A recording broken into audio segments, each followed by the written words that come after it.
JKC news update के आज के इस अंक में आपका स्वागत है। मैं हूं आपके साथ उपमा शर्मा। न्यूज अपडेट में आगे बढ़ने से पहले नजर डालते हैं इस वक्त की प्रमुख सुर्खियों पर।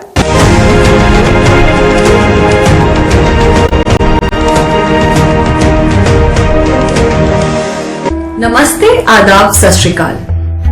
District development council elections, panchayat by elections 2020 Jammu और कश्मीर में शुरू हो चुके हैं और हमारा फर्ज बनता है कि अपने कीमती वोट का इस्तेमाल करके सही उम्मीदवार को चुने, जिससे गांव की तरक्की हो और खुशहाली हो। मैं साना दुआ, फेमिना मिस इंडिया 2017 आप सबसे अपील करती हूँ कि इस इलेक्शंस 2020 में बढ़ चढ़कर हिस्सा लें और जमहूरियत को मजबूत बनाएं। चलिए इस बार अहद कर लें कि अपना वोट जाति, धर्म और पैसे पर नहीं, बल्कि सही उम्मीदवार को दे, बिना लालच और डर के। Issued in public interest by State Election Commissioner, Jammu and Kashmir.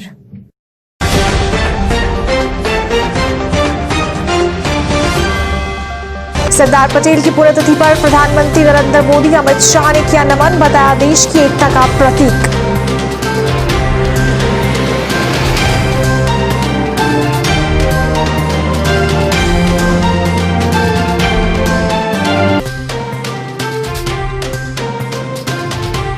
Britain के विदेश सचिव डोमिनिक रेब ने विदेश मंत्री एस जयशंकर के साथ की मुलाकात, 10 वर्ष के रोडमैप बनाने के प्रयासों की समीक्षा।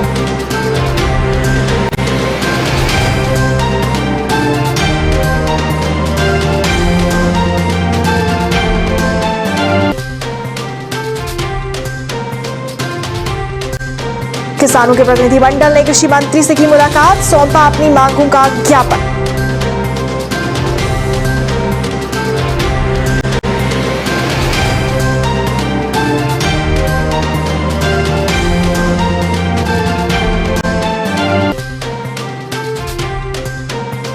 और जो ब्रिटेन बने यूएस के नए प्रेसिडेंट, इलेक्टोरल कॉलेज ने दी मंजूरी।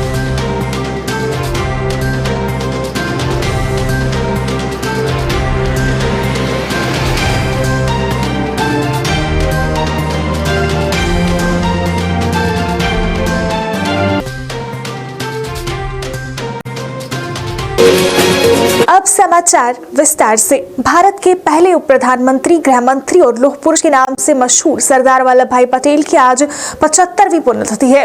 31 अक्टूबर 1875 को गुजरात के खेड़ा में उनका जन्म हुआ था और 15 दिसंबर 1950 को मुंबई में दिल का दौरा पड़ने से उनका निधन हो गया था। इस मौके पर प्रधानमंत्री नरेंद्र मोदी और गृह मंत्री अमित शाह ने उन्हें नमन किया है। प्रधानमंत्री नरेंद्र मोदी ने लिखा, सशक्त, सुदृढ़ और समृद्ध भारत की नींव रखने वाले लौह पुरुष सरदार वल्लभ भाई पटेल को उनकी पुण्यतिथि पर शत शत नमन। उनके दिखाए मार्ग हमें देश की एकता, अखंडता और संप्रभुता की रक्षा करने के लिए सदा प्रेरित करते रहेंगे। अमित शाह ने सरदार पटेल को भारत की एकता का प्रतीक बताते हुए कहा, सरदार पटेल जी का जीवन और व्यक्तित्व इतना विराट है जिसे शब्दों में पिरो पाना संभव नहीं है। सरदार साहब भारत की एकता और शक्ति के प्रतीक हैं। उन्हें जटिल से जटिल समस्याओं का समाधान कर एक अखंड भारत को आकार दिया। उनका दृढ़ नेतृत्व और राष्ट्र समर्पण सदैव हमारा मार्गदर्शन करता रहेगा। आपको बता दें कि सरदार पटेल ने देश की आजादी में तो अपना योगदान दिया ही था, इसके अलावा उन्होंने देश को एक करने में भी अहम भूमिका निभाई। 15 अगस्त 1947 को जब भारत आजाद हुआ तब देश में 550 से ज्यादा छोटी बड़ी रियासतें थी। इनमें से कई रियासतों ने आजाद रहने का फैसला किया था, लेकिन सरदार पटेल ने इन सबको मिलाकर अखंड भारत का निर्माण किया। आज के ही दिन 1950 में देश के पहले गृह मंत्री और उप प्रधानमंत्री व भारत रत्न से सम्मानित लौह पुरुष सरदार वल्लभ भाई पटेल का मुंबई में निधन हो गया था। आजादी के बाद देश के नक्शे को मौजूदा स्वरूप देने में पटेल ने अमूल्य योगदान दिया था।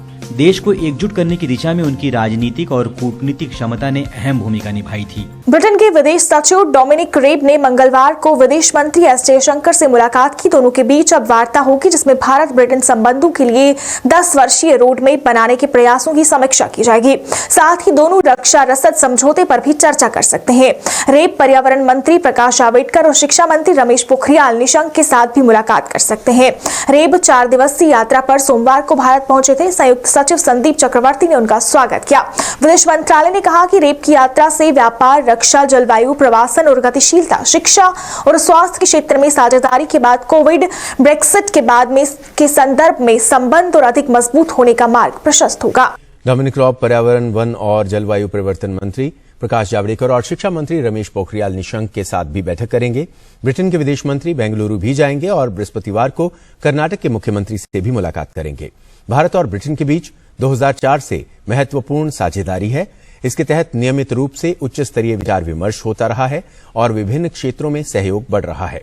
रॉब की यात्रा से कोविड महामारी उपरांत और ब्रिटेन के यूरोपीय संघ से अलग होने के बाद के दौर में व्यापार, रक्षा, जलवायु, शिक्षा और स्वास्थ्य के क्षेत्र में साझेदारी और मजबूत होने का रास्ता साफ होगा। डोमिनिक रॉब कल नई दिल्ली पहुंचे थे। देश भर में चल रहे किसान आंदोलन के बीच आज किसानों के प्रतिनिधिमंडलों ने कृषि मंत्री से मुलाकात की और उन्हें अपनी मांगों का ज्ञापन सौंपा। इस पर कृषि मंत्री ने उनकी मांगों पर गौर करने का आश्वासन दिया। गौरतलब है कि पिछले कई दिनों से किसान देश भर में किसान बिल को लेकर प्रदर्शन कर रहे हैं और इसे वापस लेने की मांग कर रहे हैं। ये कानून किसानों के जीवन स्तर में बदलाव लाने के लिए आए हैं। इन कानूनों के पीछे भारत सरकार की नीति और नीयत दोनों सही है और हम लोगों ने किसान यूनियन के साथ बातचीत की है, उनको समझाने का भी प्रयास किया है और हमारी इच्छा है कि वो क्लॉज बाय क्लॉज चर्चा करें और हम लोगों ने जो अपनी तरफ से प्रस्ताव दिए हैं उन पर उनका क्या मत है वो व्यक्त करेंगे, तो निश्चित रूप से हम लोग चर्चा को आगे बढ़ा। जो बिडेन यूएस के नए राष्ट्रपति बन गए हैं। इलेक्टोरल कॉलेज की मंजूरी के बाद अब ये घोषणा कर दी गई है जिसमें ये साफ है कि डोनाल्ड ट्रंप को हराकर जो बिडेन ने जीत हासिल की है और अब वो यूएस प्रेसिडेंट का कार्यभार संभालेंगे। Together, Vice President-elect Harris and I earned 306 electoral votes, well exceeding the 270 electoral votes needed to secure victory. 306 electoral votes is the same number of electoral votes that Donald Trump and Vice President Pence received when they won in 2016. These numbers represented a clear victory then, and I respectfully suggest they do so now. Corona virus के दैनिक मामलों में हाल के दिनों में सबसे बड़ी गिरावट देखी गई है। पिछले 24 घंटे में 22,065 नए मामले रिपोर्ट किए गए हैं। वहीं कोरोना वायरस से संक्रमण मुक्त होने वाले मरीजों की संख्या बढ़कर 94 लाख को पार कर गई है। केंद्रीय स्वास्थ्य मंत्रालय के आंकड़ों के अनुसार पिछले 24 घंटे में कोरोना वायरस के 22,065 नए मामले सामने आए हैं। इस तरह देश में कोविड-19 की चपेट में आकर अब तक कुल 99,06,165 लोग संक्रमित हो चुके हैं। वहीं इस दौरान 354 लोगों ने अपनी जान गंवाई है। इस तरह देश में कोरोना मृतकों की संख्या 1,43,709 हो गई है। पुंछ के ब्लॉक बफलियाज के गांव पोशाना में दोबारा मतदान होगा। इस बात की जानकारी जिला विकास आयुक्त राहुल यादव ने दी। उन्होंने बताया कि बर्फबारी के कारण मतदान सही ढंग से नहीं हो पाया था और भारी बर्फबारी के कारण ज्यादा लोग घरों से नहीं निकल पाए थे, जिसको देखते हुए अब ये मतदान 19 दिसंबर को दोबारा करवाया जा रहा है। पुंछ में बफलियाज डीडीसी कॉन्स्टिट्यूएंसी के पोशाना एरिया में, क्योंकि बहुत हैवी स्नोफॉल हुआ था 21 तारीख से 26 तारीख के बीच में, तो उसके बाद 28 तारीख को हमारे वहाँ पर डीडीसी इलेक्शन थे। वहाँ पर भारी बर्फबारी को देखते हुए 27 तारीख को पोलिंग स्टेशन चेंज किए गए थे और लेकिन इलेक्शंस के वोट कास्ट होने के बाद one of the political party ने कंप्लेंट की कि हमारे जो पोलिंग स्टेशन है, क्योंकि वो पोलिंग से एक दिन पहले चेंज किए और तो उसको देखते हुए, क्योंकि वहाँ पे वोटिंग टर्नआउट भी है वो हमारा काफी कम रहा, 40% हमारा वोटिंग टर्नआउट रहा उन पोलिंग स्टेशन पर, जबकि हमारा जो बफलियाज का जो ओवरऑल वोटिंग पोल परसेंटेज है तकरीबन 70% रहा। तो उसको देखते हुए वहाँ पर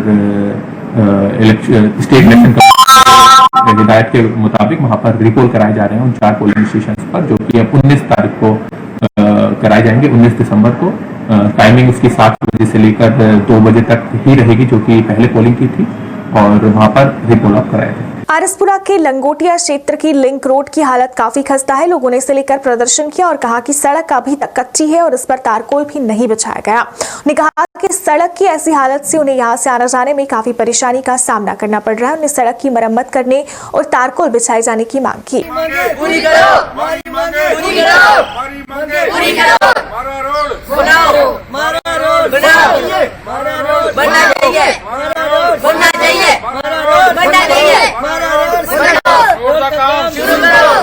हाँ जी, ये रोड जेड़ा है बहुत ही देर हो गया, कम से कम 20-25 साल हो गया कि सानू इन्नी दिक्कत है कि कोई दा फंक्शन होंदा तो बहुत प्रॉब्लम होंदी है।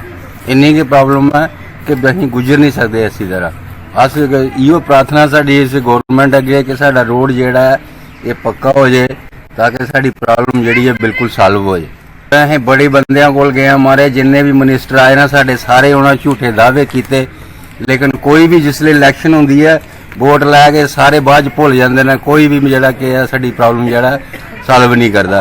मैं इस गांव में रहने वाला हूं, मेरा नाम है राजेंद्र है। तो मैंने जब से होश संभाल लिया है मैंने देखा कि मेरे गांव का रोड ऐसा कि ऐसा ही है। बहुत बार वहाँ पे जहाँ पे आते हैं मिनिस्टर वगैरह हमें दिलासा देते हैं कि हम आपको रोड बनाएंगे, आप हमें वोट दो, हम उनको वोट भी देते हैं, उनकी सरकार भी बन जाती है। लेकिन जब वो बन जाते हैं, चुने जाते हैं, उसके बाद इस गाँव में कोई नहीं आता है। हमारी सड़क की हालत देखो, हमारी नाली की हालत देखो, इस गांव में देखो क्या कितनी बुरी हालत है। जब कोई गेस्ट आता है हमारे गांव में तो हमें इतनी बेइज्जती फील करनी पड़ती है ना, हम बता नहीं सकते। अभी आज के टाइम में हर गांव डेवलप हो चुका है, लेकिन हमारा गांव इतना पीछे क्यों रह चुका है। हम चाहते हैं कि इस रोड का काम जल्दी से जल्दी शुरू किया जाए ताकि हमें पता चले कि हम भी एक एडवांस डेवलप कंट्री में रह रहे हैं। जम्मू में मौसम ने करवट ली है और ठंड में काफी इजाफा हो गया है। पिछले कुछ दिनों से लगातार पड़ रही धुंध ने लोगों की मुश्किलों को और बढ़ा दिया है। इसके बाद लोग खुद को गर्म करने के लिए आग, चाय, पकौड़ों का सहारा लेते नजर आ रहे हैं। वहीं इस बढ़ती ठंड से बचने के लिए लोग जमकर गर्म कपड़ों की खरीदारी भी कर रहे हैं, जिससे व्यापारियों में खुशी है। उनका कहना है कि इस ठंड से उनके व्यापार में बढ़ोतरी हो रही है और उनका कारोबार चल रहा है। बर्फबारी की वजह से मैदानी इलाकों में बहुत ठंड हो चुकी है, तो इसकी वजह से ही हम सर्दी की शॉपिंग कर रहे हैं, गर्म कपड़े खरीद रहे हैं ताकि ठंड से बचा जाए। और वैसे मार्केट में रश तो कम ही है, कोविड की वजह से प्रॉपर चल रहा है, मतलब मास्क वगैरह, सैनिटाइजेशन सब चल रहा है इसकी वजह से, कोविड की वजह से। जी हम यही मैसेज देना चाहेंगे कि गर्म कपड़े पहने, खुद की सेहत का ध्यान रखें और कोविड से भी बचें। कहना यही है कि अच्छा है, बहुत ठंड होने से पहाड़ी इलाके के लोग भी काफी आ रहे हैं इधर, अपना भद्रवाह वगैरह, किश्तवाड़, उधमपुर साइड से काफी पब्लिक आती है, आए हुए हैं और आते हैं। रौनक भी ठीक है, अच्छा मार्केट में चलता है, घूमते हैं, लेते हैं सामान, जो अच्छा लगता है वो ले लेते हैं, वो अच्छी चीज है, तो बहुत अच्छा चल रहा है। शाम तक तो कुछ ना कुछ तो चलता ही रहता है, 2, 4, 10 पीस, 50 पीस, 100 पीस कोई ना कोई लेता रहता है। कोई 10 पीस लेता है, कोई 1 लेता है, कोई 2 लेता है। अच्छा रिस्पांस है, बहुत अच्छा। सर्दी काफी हुई है और आगे भी सर्दी सुनने में आ रहा है कि अभी ये महीना 1-2 महीने सर्दी चलेगी, तो ठीक है इसका सिस्टम। कस्टमर तो ठीक है, बहुत है कस्टमर, कुछ लेने वाले होते हैं, कुछ देखने वाले होते हैं, कुछ बीच में ऐसे भी घुसते हैं जिन्होंने खाली टाइम पास करना होता है, वो भी आते हैं। लेकिन काफी पब्लिक आई है, बाहर से काफी लोग आए हुए हैं। देखो ये कपड़ा जो यहाँ पे है ये तकरीबन सारा साउथ कोरिया का है, बाहर का है, इम्पोर्टेड है। और आने के बाद इसको पूरे अच्छी तरीके से डाई करके, साफ करके, डिटोल्स वगैरह दूसरे देश से, बाकी जहां से भी ये साफ होता है वो साफ करके फिर लगाए जाते हैं। और कोई कह नहीं सकता कि ये कपड़ा ऐसा होगा या वैसा होगा, साफ सुथरे हैं बिल्कुल, कोई गंदा माल नहीं है। तो पहनते हैं, सब दुनिया पहन रही है, हम भी पहनते हैं, पहने भी हुए हैं। तो ये शर्ट्स वगैरह है तो कुछ बीच में फर लगा होता है, गर्माइश अच्छी होती है, जैकेटें हैं इम्पोर्टेड है, इनके ऊपर पानी पूनी का भी असर नहीं होता। कोई बारिश में भी आदमी लेके चला जाए तो इसके ऊपर पानी का रुकावट नहीं होती है, पानी बैठता नहीं है इसके ऊपर। देखो बाजार में जो मार्केट में जो फ्रेश आदमी ढूंढता है, जो जैकेट वगैरह होगी वो बाजार में 5,000 से 10,000 तक मिलेगी। हमारे पास जो जैकेट है 500, 300, 400, 600, 700 इस रेंज में भी मिल जाती है और अच्छी होती है, मार्केट से अच्छी होती है। तो ग्राहक को तो हम कंपेल भी नहीं कर सकते, लेकिन कोई ऐसी इसमें कोई प्रॉब्लम नहीं है, लेते हैं, लेने वाले लेते हैं, पहने हुए हैं, सबने पहने हुए हैं, कोई ऐसी बात नहीं है, कुछ भी डाउट नहीं है इसमें। तो कोरोना का काफी असर पड़ा है मार्केट में। जो अगर 10% कस्टमर आते थे अभी वो 5% रह गए हैं, कुछ कस्टमर रुक गए हैं, लेकिन रुकने की भी कोई प्रॉब्लम नहीं है, सब ठीक है। कोई बिना भेदभाव देखे, कोई समझे पहनते हैं कपड़े, साफ किए होते हैं, ड्राई किए होते हैं, ड्राई क्लीन किए होते हैं, डिटोल्स वगैरह के साथ, हर चीज के साथ साफ किए होते हैं, तो अच्छा चलता है। तो सर्दी भी है, अभी 3-4 दिन से काफी रिस्पांस मिल रहा है, आ रहे हैं कस्टमर, लेकिन बिजनेस में थोड़ा कोरोना के कारण थोड़ा फर्क पड़ा हुआ है। लगते तो ले रहे हैं, लेकिन अभी जो कोरोना चल रहा है इससे थोड़ा बच के रहना चाहिए। लोगों को ये मैसेज देते हैं भाई ठीक है खरीदो, लेकिन थोड़ा सोच समझ के खरीदो, कहीं ऐसा ना हो कि आप भी लिपटे जाओ और ये भी साथ ही बेचारे जाएं।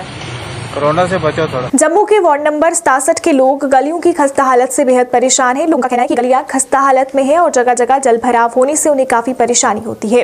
लोगों ने कहा कि काफी समय से ये स्थिति ज्यों की त्यों बनी हुई है, जिसकी वजह से लोगों का घर से निकलना भी मुहाल हो गया है। ने कहा कि इसकी कई बार शिकायत भी की गई, पर फिर भी समस्या का समाधान नहीं निकाला गया।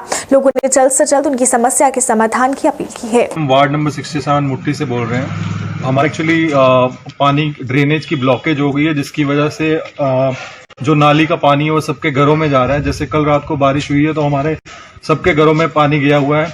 और सर नाली की जो पानी की जो स्मेल होती है पूरे सबके घरों में फैली हुई है यहाँ पे। और हमारे यहाँ पे खड्डा निकाला था तो बच्चे गिर रहे हैं, जानवर गिर रहे हैं। हमने बहुत बार सरकार से इसके बारे में बोला है, बट सरकार कुछ कर नहीं रही है, म्युनिसिपैलिटी वाले कुछ कर नहीं रहे हैं। हम चाहते हैं, गवर्नर साहब से अपील करते हैं कि इसका मसले का जल्दी से जल्दी हल हो। वार्ड नंबर 67 मुट्ठी गांव से मैं बोल रहा हूं। हमारे यहाँ 9 महीने से इस नाली का मसला चल रहा है। हमने बहुत बार गवर्नमेंट से इस्तदा की थी कि इस नाली का हमें ये मसला हल कर दीजिए।